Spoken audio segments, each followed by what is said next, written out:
Hi guys, welcome to the Fourth Moment Show. My name is Shamil Dalvi, and today's guest we have from Hanover Park, Coach Andrew Pequeno. Coach, how are you? Fine, thanks for you. Welcome. Yeah, good look. Obviously, there's a reason why you in the hot seat. You guys basically hold all the cards with regards to the league, where you can. It's up to you to either win or lose the next coming game. And while we're on that, yes, the fixture was supposed to be 31st of July for the last round of games to start, but we've just heard that it's been postponed till next week, the 7th of August. How do you feel about that? I mean, listen, we struggled to train over the last couple of weeks because of, the lockdown and the levels. So it gives us an extra week of training. I think most teams, might have had one training session before Saturday anyway. Okay. So from our point of view, it's another week of preparation, getting the guys in. The weather hasn't been great this week, so we've had our plan approved by SAFA. So hopefully we would have started training full on tomorrow. So one training session wasn't ideal. So postponing it by a week, it suits us, and I'm sure it suits all the other teams too. Okay, that's great.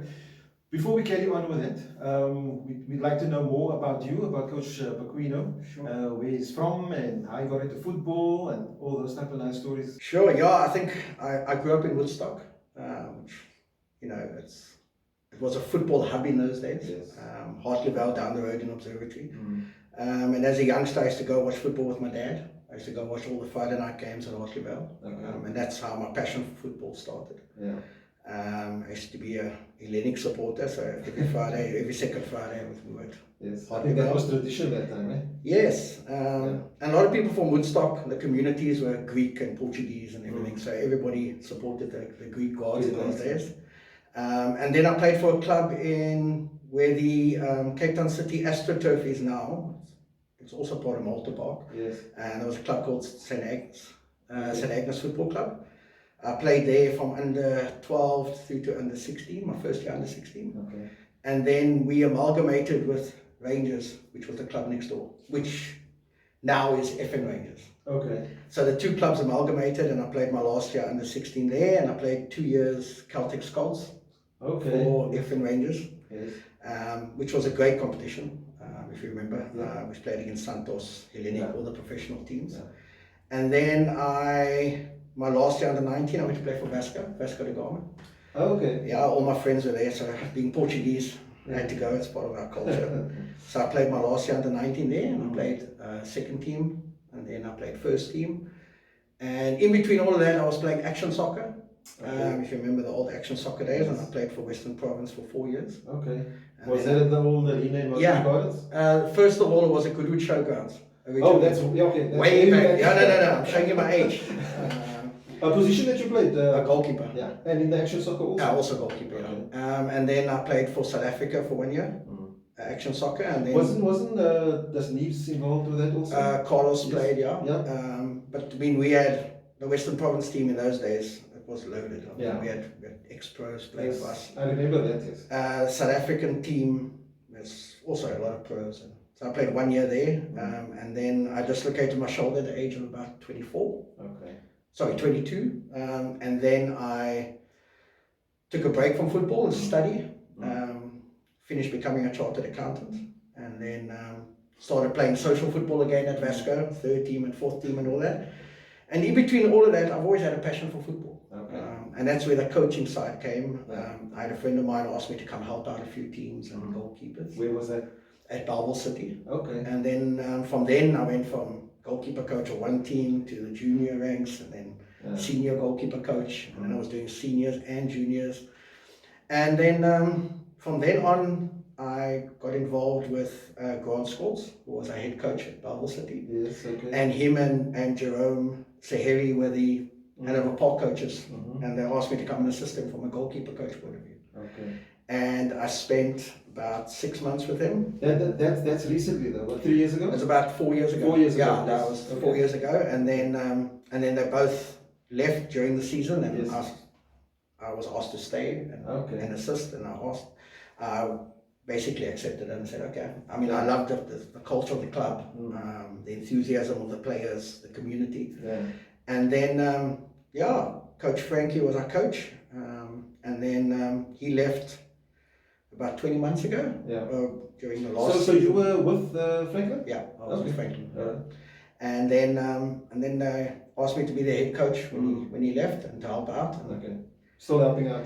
Yeah, I think the last 9 games of that season I was the head coach, and then obviously the season was cut short. Yes. And then we went to playoffs. So before we get there, because I want to get there. Before we get there, Okay. So your journey with regards to coaching has been as a goalkeeper coach all the while until you got to Hanover Park. Yes. Okay. Yeah. And how did that? Did you fit into it nicely? Was it easy for you to? Because obviously it's a different sort of dynamic. Yeah, I think knowing the players well made it easier. Okay. And knowing the style of play and everything. I mean, the coaches before it laid the foundation. Yeah. You know, with Coach Jerome and Coach Grant, they brought in structure and all of that. Yes. And you know, Frankie has a lot of passion and a lot of enthusiasm, and Frankie has a different style of playing. Yes. And so I got both styles, and I sort of learned of what suited the players and everything. Yeah.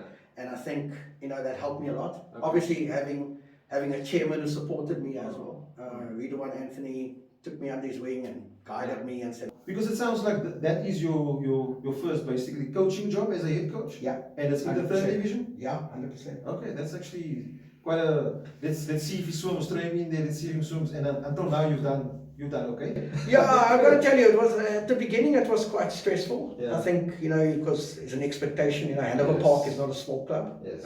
There's a lot of expectation from the community, from ex-players. So coming in there wasn't easy. I think, if memory serves me, I think our first game we won, and then we went, and I think our second game we played Blue Gum away, and we were 2-0 up, and we conceded 2 goals, basically in injury time. That was the season, eh? Yeah. And then, you know, that was my second game, and I was like, all of a sudden it woke me up. You know? Is this your first full season then? First full season, yeah. Okay. All right. Okay. So let's get back to the playoff when you guys were, you know, after the season was stopped and you guys were chosen or decided to go to the playoffs. How was that experience? Because that obviously that is now even a higher level for you. Yeah, I mean, you know, granted we were a bit underprepared. You know, we were only informed the Monday before the playoffs that we were actually the team selected. Yes. Okay. Yes.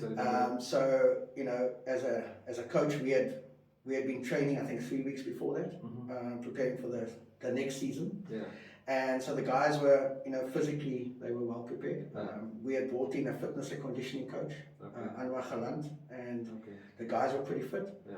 And I've got so much confidence in my players. You know, going to the playoffs to me was just another game. Okay. We had no idea about our opposition. We hadn't scouted them. We hadn't researched them. So for all of us, we went into the unknown. Okay.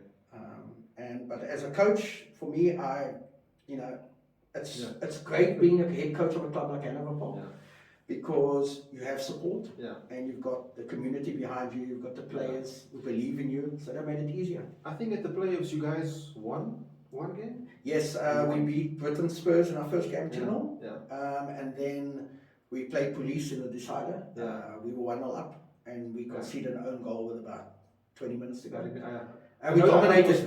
We dominated. You know, these things happen as playoffs. You know, if you don't take your chances. Yeah, sure, it's a once-off.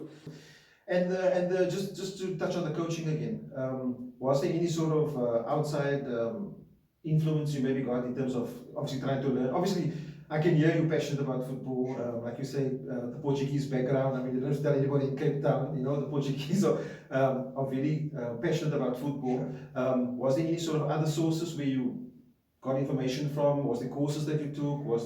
Or was it just your experience? I think working under somebody like Coach Grant Scholz at Belleville City, even though I was the goalkeeper coach, you know, he always asked for input and, you know, watching his training sessions, watching how he interacted with players. Yes. You know, that I learned a lot from him. And, you know, I still bounce ideas off him occasionally, and he's very open to all of that. And I learned a lot. You know, he's a kind of coach who's very technical as well as being somebody who knows how to get the best out of his players. And I'm more of a man manager kind of coach. You know, if I've got a very good assistant coach, Roscoe Masriel, who, you know, he handles all the technical side of things, and we talk a lot about structure and shape and all that. But I'm more the hands-on man manager kind of coach, to players, especially in our division. In our division, it's 80% man management. Just on the talking about the technical aspect and the playing style, is there a sort of a playing style that you guys have adopted now? Obviously, you bring your own side to the story. Have you sort of gotten your groove in there? Yeah, Or I is it think something we that have. changes every time? Listen, we adapt, and the one thing about this season is we've got different styles of playing. We try to tailor it to certain opposition. You know, like when you play a Cape Town City, you're going to play differently to when you play against a Trinitarians or a Silver Spurs or a Vasco. So we normally play quite an attacking sort of game. But this year you know, I call it the dog in us. You know, when we've been behind and we've gone ahead and we've maybe 2-1 up. We know how to close shop. Close it. And that's what I saw on the first game. I was actually at your first game, at Jamestown game. Correct. That's what I actually saw. From what I could see, the Jamestown guys were very mobile. They were all over the place, but there was some. Obviously, it was their first game in the league. Also, they were leaving a lot of holes. And your team was very structured. Everybody stayed in the position. It was that sort of doggy fight, and then you have players like Mikhail George, Akil Jappi, Fernand Abrams, guys that's been, you know, that's doing the business, and that I'm sure helps you a lot. Those type of players. Yeah, I mean, you mentioned them. That's the spine of the team. Yeah. You know, and you know, Akil came in at the beginning of the season. He approached us and said, "Listen, I come from Hanover Park. I'd like to play for the club." And he came in, and I mean, he's been solid at the back. And he's experienced. He's a fighter. Fernand Abrams in our midfield. You know, he makes us tick. You know, he lets us play. And you know, Mikhail is a different kind of striker than what Hanover Park's had. You know, he's a tall boy, physical. He can play. Yeah, but that's actually what, because I know Mikhail sort of in his younger days, and when I saw him there, I was like, okay, he's here. And I was very interested to see how he was gonna, you know, adapt. Was that sort of a conscious decision of you guys getting him in, or was it also just you happened to have him? Yeah, it was a conscious decision. I actually, you know, spoke to our chairman. I said, listen, that's the kind of striker we need. You need somebody who gets you 15 to 20 goals in this league. Obviously, at the beginning, we had planned on a full season. And then, obviously, with the whole two-stream story. And then we brought him in, and he's our leading goal scorer. You know, and I mean, he scores a lot of goals, not only with his head, with his feet. I think, I don't know if you were at the game, but there was a goal he scored against Cape Town City where he cracked it with a volley in the far corner. So he, you know, we didn't have to change our style with Mikhail, but he gives us another option. If you understand from an attacking point of view. You know, having an experience of somebody like Brent Adonis playing with him. He must be pushing on what, 37 already? Almost? Brent's at 38. Very experienced. I mean, I've never met a committed footballer like that. Somebody who keeps himself so fit at that age, you know, playing in this division against guys who are half his age. He could be their father, you know, but he comes out and he's a fighter. He got that important goal against Spurs on that on the June 16th. Yes. He got that goal. Scored with a header. Put us 2-1 up. You know, and to have him, you know, we've used him as an impact player during the season. We've used him to start. You know, it all depends on how we want to, you know, how we're going to basically approach the game. So here we're talking about players. There is a player that I've noticed. I don't have his name, unfortunately, but I'm sure you're going to tell me it's the blonde boy in the middle. Kieran. Where's he from? He's not from Hanover Park. No. With a German mom and an English dad, no.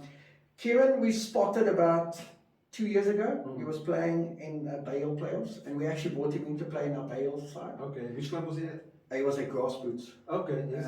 And then him and another boy, Comfo, who plays in our midfield. The two of them played together. And we actually brought him in for the Bale. Unfortunately, fortunately, our team qualified for Bale, and they did very well in the qualifying. And we were going to go play Bale. We were in the draw and everything, and then obviously Bale got cancelled. And he's, you know, so he's 19. 19, It's just turned 19. Engine in the team, in that midfield. He fights, he tackles, he can pass the ball, he can score. And you know, having somebody like that driving on midfield, so he's basically the worker bee. But you know, he improves the other unders, because the unders see how he works, they see how he trains, and he fitted in seamlessly from day one. The guys accepted him, you know, and now he makes jokes. You know, he's one of the guys, you know, and it shows you how we've grown as a team. You know, Hanover Park, you know, perennially, most 90% of our team comes from Hanover Park, always, and still. about 85 to 90% of our team currently. But it was nice to have somebody coming in from a different culture, different background. Yeah. The guys learn from each Bit other. of diversity.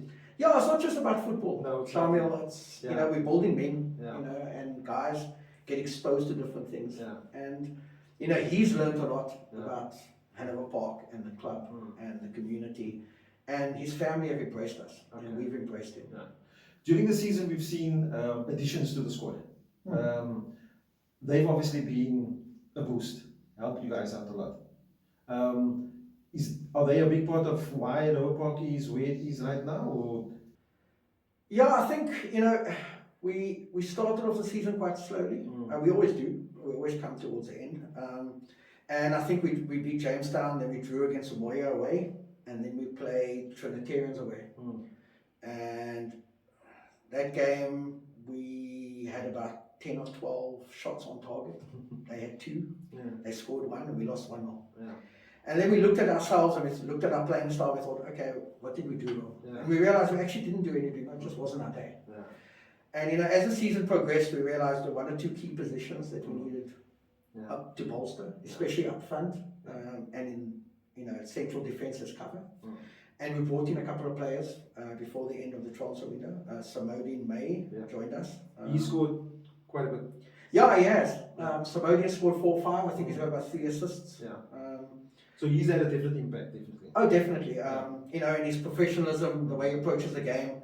I mean, his father was a legend at our club. You know, and having his son there, you know, it shows you that the community still makes an impact. Having somebody who played at NFD level to come and, you know, back to his home club. Yeah. And he's one of our fittest players. Yeah. You know, his professionalism is without rebuke. You've mentioned some games that you've which you recall now. Was there any game where you know, and I always ask the coaches this, where you thought she was, you know, it's the middle of the season maybe, and just as things aren't going to plan this game, we should be winning this game, but just as what are we doing wrong? What's going on? Was there that sort of games? Sure, there were a few. I think Highlight one for us. I think where we had I'm going to actually highlight 2 because they happened to be on the same weekend. Okay. We played Silver Spurs away the Saturday. I think you were at that game. Yeah. Okay. And then the Sunday we played Cape Town City away. Okay. And it was a big weekend for us because I think at that point we were about 4 points behind Silver Spurs. Yeah. You picked up 2 instead of 6, if I remember. Yes, correctly. correct. And that Saturday against Silver Spurs, you know, we went 1-0 up and then we conceded within 4 or 5 minutes. Yeah. And I think Well, 1-1. less minutes, I think. But Yeah, it less, was might have been less. And then we got a red card and we Yeah. basically just closed shop. And we took the point. And then we had City, Mm. tough game, you know, having played the Saturday. Mm. And then going to them the Sunday, they didn't play the Saturday, so they were fresh. And we went 1-0 up. We went 1-0 down, and then we went 2-1 up with about 5 to play. And then we conceded again, sort of a couple of minutes after we scored, and 2-2. You know, and as a head coach, you know, a weekend where you thought you get 6 points and be top of the log, you now got 2. Yeah. We're still 4 points behind Silver Spurs. Do you start questioning yourself at that point, or? I didn't really because, you know, listen, you know, some of the supporters afterwards, you know, they came up to me and said, Coach, you know, we've won both games, we're top of the log. Yeah. And I sat there and I said to myself, we've picked up 2 points. You know, against Silver Spurs, they didn't gain points on us. And I see a lot of teams going to Cape Town City and struggling. Yeah. You don't go there and get points that easily. So I said to the guys, you know, it's 2 points again, don't worry about it. And, you know, we then went on a run. I think we won 4 in a row. Yeah. And I think, you know, those 2 points, with hindsight, we're 1 point clear at the moment. Yes. Those 2 points were important. They were away from home as well. Yeah, I was going to say, it's actually away from home, so that's actually fine. And if you looked at the fixtures, our first 5 out of 6 games were away. Our first home game was Junction Road. Yeah, it took a while for you guys to get it down there. Yeah. So Let's talk about the Trinity game on the Sunday. yeah. I mean, that was a game we unfortunately couldn't be at, but we were watching the updates like crazy. I mean, 5-4. What went through your mind during that match? As a coach, a lot goes through your mind. I cannot repeat on the show. Yeah, I think if we have to highlight a team that was our nemesis this year, I think it was Trinis. You know, there was discussion about that, and was it that people underestimated Trinis this year, seeing it was their first year? I don't think so. I think Coach Zayer's pretty much set up his team the way he wanted to. They play very structured. Yes. And for us, in that first game, we had the chances to win. We didn't take them. So when we approached the second game that Sunday, we looked at it a lot differently because we knew what to expect. Yeah. They had beaten Silver Spurs the The Saturday. day before, yeah. We had beaten City the Saturday. Yeah. So it was, if we win, we basically win the stream. We never underestimated them at all. Okay. You know, I was instilling in my players that, you know, this was the game. Yeah. You know, these guys are coming here. It was their last chance saloon. Yeah. They had to beat Silver Spurs, they had to beat us to keep themselves, Yeah. you know, with a chance. And obviously they were there a couple of weeks before, and where the game didn't take place. Yes. Which added a bit more pressure, maybe. It didn't add pressure. Well, I for think, either side, for either side.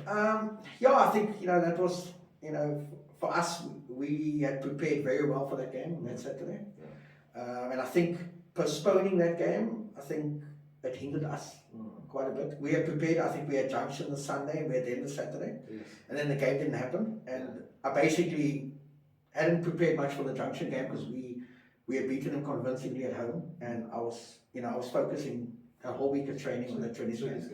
Then it didn't happen, and then we had the Junction game. And then Safa arranged that fixture to happen straight after the City game. We anticipated it happening the Saturday before, because the Sunday we were playing Blue Gum at home, and we thought the Saturday was going to be the Trinities game because they were playing the Friday night, and then it got moved till after to that Sunday.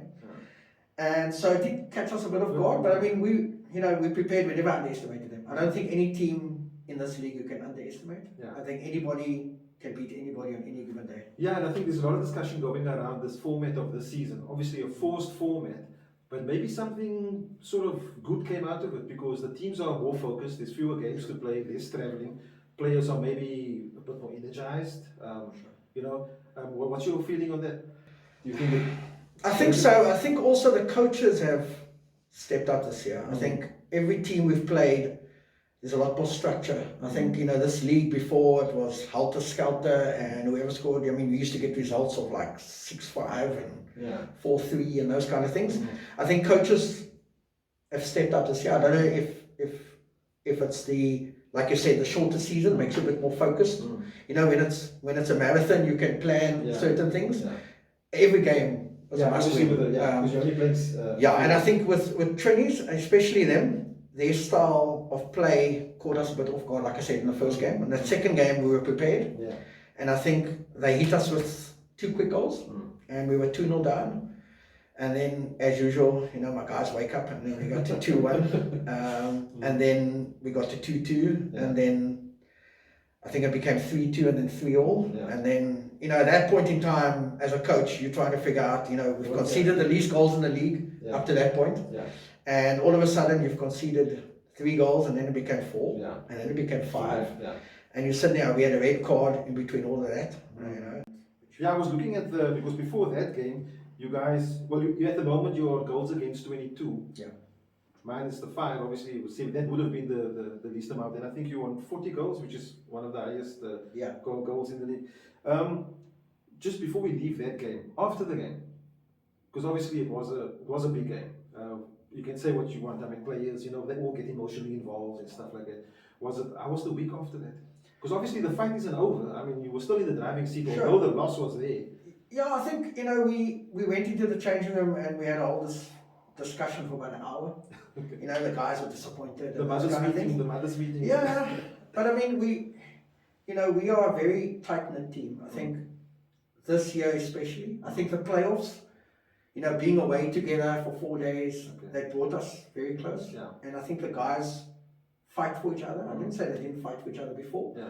But this season we fight, you know, and especially if we go behind, the guys don't give up. So there's belief. There's belief, there's hunger, there's belief. And I think that Sunday discussion we had basically was like, guys, it's not the end of the world. You know, it's still in our hands. We control it. You know, and I think that's been the advantage for quite a large part of the season, where it was actually in your control all the time. It was basically up to Hanover Park to give this league to somebody else. Yeah, yes. You know, I won't beat around the bush. Yeah. You know, even when we were, I think we had 2 games in hand and we were like 5 points behind or 4 points behind actually. Silver Spurs, all the time Silver Spurs were ahead. And they haven't had a loss. And they hadn't had a loss to that stage, And I mean, we were coming, and then we had looked at our fixtures and said home games, non-negotiable. If we win all our home games, we win the league. And that's how we worked it out, especially playing first 5 out of 6 away. So we had a lot of home games second round. And we looked at that and we said, you know, I challenged the guys and said, guys, 8 out of 8 at home, we'll win this league. And then, you know, I think we dropped our first points at home was against Silver Spurs on their public holiday, 2-2 game. And we still said, well, okay, 1 draw, we can get away with it because we won away and all this kind of stuff. And then Trinities came and did the job. But listen, you know, I've got to give them credit. Yeah, I think, you know, the technical team that we've assembled this year, in my opinion, has taken the team up again another level. We have to keep improving. You know, we got so close last year with the playoffs, and we want to get back there again. Let's talk about that last game. 1 more to go, Vasco. Now, you said earlier that you're from Vasco, and you're playing Vasco in the last game to decide. Are you expecting any favours there? Not at all, to be honest. I think, you know, Coach Keith and Coach Grantlesh, you know, I know them personally, but they're guys of integrity. You know, they're not going to come out there and just do us favours. They got nothing to play for, granted. But, you know, there's a lot of pride. You know, I was at Vasco for 5, 6 years. But I know the club will always, they don't go on the field to lose a game. They don't go on the field to draw a game. They always go on the field to win a game. You know, my guys are preparing them on the fact that we need 3 points. We know that our opposition will get 3 points. At least one of the 2 teams, if not both. And we have to get... Well, okay, from our side, we wish you luck. Like I always say every week, we wish everybody luck who's playing on the Saturday. It's in your hands. The ball is in your hand. You just need to drop it or you need to take it and move forward. So yeah, we wish you all the luck for Saturday. And yeah, that's about it. Anything you want to add? Yeah, I would just like to basically give a shout out to our supporters. You know, it's been very difficult this year with them not being able to come to our games. Of course, And you know, there's a lot of WhatsApp groups going on and people trying to find out what the score is during the game and after the game.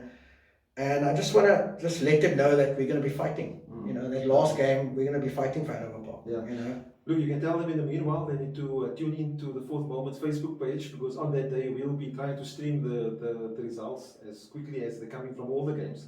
So yeah, but I think it's been difficult for a lot of clubs without supporters. Yes, so remember to share the video, like and subscribe on all our platforms, and also WhatsApp with any comments that you would like to see on the show. And until next time.